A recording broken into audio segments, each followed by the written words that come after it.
Olá, bem-vindo ao canal Orbis Fantasia, um canal dedicado ao conhecimento, ao entretenimento e à ficção científica. Continuamos a nossa série de vídeos sobre histórias, mitos e lendas. Desta vez falaremos sobre os filhos monstruosos de Loki. Confira: Os filhos monstruosos de Loki. Uma menina zumbi, uma serpente e um lobo. Os filhos do deus da trapaça, uma ameaça a Asgard e Midgard. Apesar de ter se casado com Singi, o deus da trapaça também se uniu a uma mulher da raça dos gigantes, Angrboda, a portadora da tristeza. 3 bebês bestiais foram gerados pela gigante: Fenrir, um lobo de grandes proporções, a serpente de Midgard, gigantesca, e a menina Hel, com o corpo metade vivo e metade morto.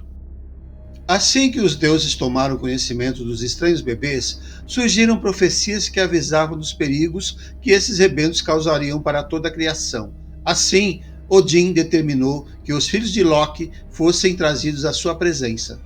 O pai de todos, sumariamente, determinou que a serpente Orgmungand fosse atirada no oceano profundo, que margeia as terras de Midgard. No entanto, a serpente cresceu demais e formou um anel em torno de todas as regiões do mundo conhecido. Com Hel, Odin foi mais generoso. Era a única figura do trio que tinha alguma semelhança com os outros deuses. Mandou-a para os abismos de Niflheim, onde ela se tornou a responsável em abrigar todos os que morrem de doença ou velhice no reino que leva o seu nome. O lobo Fenrir passou a viver em Asgard, por ordem do pai de todos, pelo menos por um tempo. Tyr, o deus das batalhas, era o único que tinha coragem para alimentá-lo, mas o lobo gigante não parava de crescer. Os Aesir pensaram em uma forma que poderiam eliminar essa criatura em definitivo. Numa primeira tentativa, tentaram o engodo, amarraram Fenrir com uma corrente reforçada que se chamava Leiding.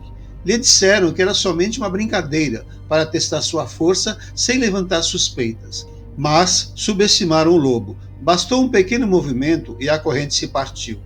Numa nova tentativa, usaram outra corrente, 2 vezes mais forte que a primeira. Era chamada de Dromi. Usando o mesmo engodo, prenderam Fenrir. Dessa vez o lobo precisou de mais esforço, mas também despedaçou a corrente Dromi. Em desespero, os deuses decidiram que deviam apelar para os mestres da alta tecnologia. Skirnir, mensageiro de Freyr, foi mandado para Svalbard. Foi pedido aos anões que construíssem uma armadilha, da qual nem Fenrir poderia escapar. Os mestres usaram 6 ingredientes para concluir essa tarefa: o barulho das pisadas de um gato, a barba de uma mulher, as raízes de uma montanha, o respirar de um peixe e a saliva de um pássaro. Com esses produtos, os anões criaram Gleipnir, a corrente que seria usada para aprisionar o lobo Fenrir. Gleipnir era uma corrente diferente das outras testadas pelos deuses. Uma corrente delgada e lisa, igual a uma seda.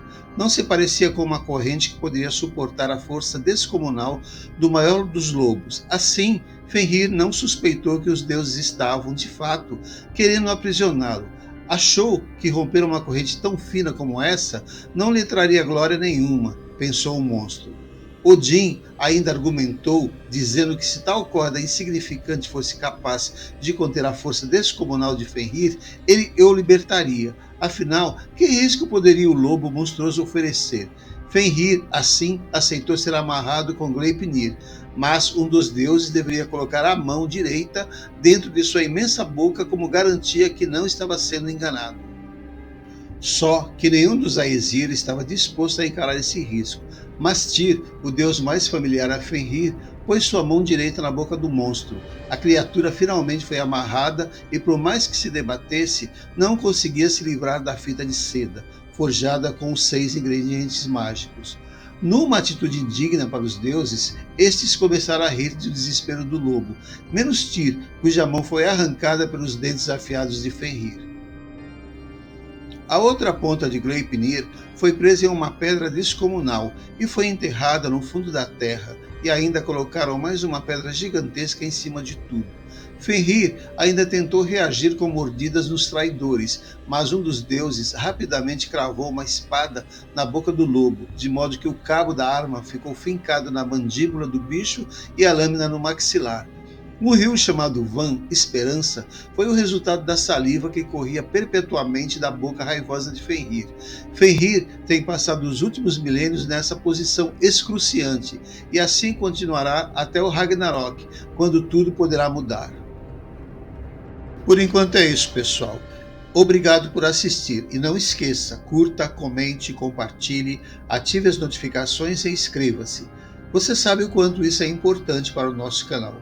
Voltaremos com mais vídeos nessa temática. Até lá!